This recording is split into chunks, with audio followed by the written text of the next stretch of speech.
Hello সবাইকে, কেমন আছেন সবাই? তো আজকে আমাদের ছিল নতুন বছরের প্রথম পিকনিক। আজ ছিল 25শে জানুয়ারি। এদিকে জামাইবাবু চেষ্টা করছিল কয়লার তে আঁচ লাগানোর, উনানটা জ্বালানোর চেষ্টা করছিল। আজকের আমাদের স্পেশাল ডিশ ছিল মাটন হ্যান্ডি।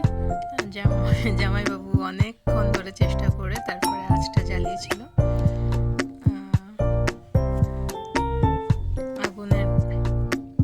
আমাদের বুড়ি এখানে বসেছিল মটর ছাড়াতে। বুড়ি সবাইকে হাই বলে দিয়েছে। বুড়ি আমাদের পিকনিকের সব থেকে ক্ষুদ্রতম সদস্য। এদিকে মৌদি চা বানিয়েছিল। মৌদি তো আমার ব্লগ করা দেখে ভীষণ হাসছিল। এদিকে আমি চলে এসেছিলাম চা খেয়ে পিয়ালিদি কী করছে সেটা দেখতে। পিয়ালিদি এখানে বানাচ্ছিল পাটিসাপটা। আমাদের সন্ধ্যেতে স্টার্টার ছিল পাটিসাপটা, ভেজিটেবিল চপ আর একটা চপ ছিল। এখানে সৌরভদা বাসন ধুচ্ছিল। আমি বলছিলাম বিবাহিত পুরুষদের এটা করতেই হয়, তোমরা কেউ বিয়ে করো না। ভীষণ সৌরভ তার পিছনে লাগছিলাম। যাই হোক, পিয়ালিদি এখানে পাটিসাপটাগুলো বানিয়ে নিচ্ছিল ননস্টিকের প্যানে। আমি বলছিলাম ননস্টিকের প্যানে অনেক ভালো হয়, পিয়ালিদি না লোহারটাতেও ভালো হয়। যাই হোক, এখানে সৌরভদা মাংসটাকে ম্যারিনেট করছিল।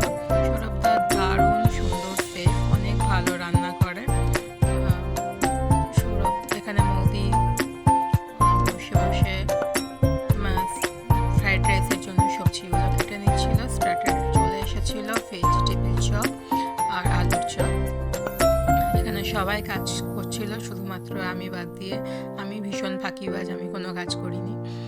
শুধুমাত্র আমার কাজ ছিল ভিডিও ক্লিপসগুলো নেওয়া আর পরে ব্লগে এগুলোকে অ্যাড করা। তিথি এখানে সস নিয়ে নিচ্ছিল। তারপরে তিথি একটা গান উঠাচ্ছিল, কেন কি পরের দিন রিপাবলিক ডে আছে।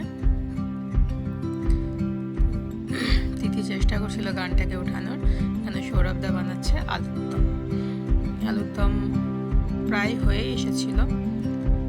তারপরে আমি একটু নুন মিষ্টি ঠিক আছে কিনা একটুখানি টেস্ট করে দেখে নিয়েছিলাম। ভীষণ টেস্টি আলুর দম হয়েছিল। জামাইবাবু এখানে বসে সৌরভদাকে হেল্প করছিল। জয় এখানে বানাচ্ছিল আরও চপ লাগতো, সেগুলোই বানাচ্ছিল জয়। কেন কি আমরা বেশ অনেকজনই পিকনিকের অনেক সদস্যই ছিল।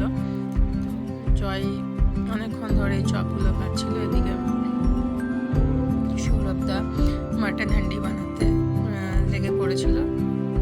মাটনটা দেওয়ার পরে বারবার সৌরভদা চেক করে দেখছিল যাতে নিচে না লেগে যায়। সেই রকমভাবেই ও প্রস্তুতি নিচ্ছিল। মাটনটাকে একটু ভালো করে নাড়িয়ে টাড়িয়ে নিয়ে তারপরে আবার মাটনটার প্রসেস করছিল। এদিকে মৌদি ফ্রাইড রাইসের জন্য সমস্ত সবজিগুলোকে ফ্রাই করে নিচ্ছিল। ওইদিকে ফ্রাইড রাইসের ভাতটাও হয়ে গেছিলো, প্রায় হওয়ার মুখে ছিল। আর আমি শুধু একবার নিচে যাচ্ছিলাম আর একবার উপরে আসছিলাম যে সবাই কি করছে ওগুলো দেখার জন্য। ফির আমি আবার নিচে চলে গেছিলাম মাটন হ্যান্ডিটা কতক্ষণ ধরে, আরও কত টাইম লাগবে ওটাই দেখার জন্য।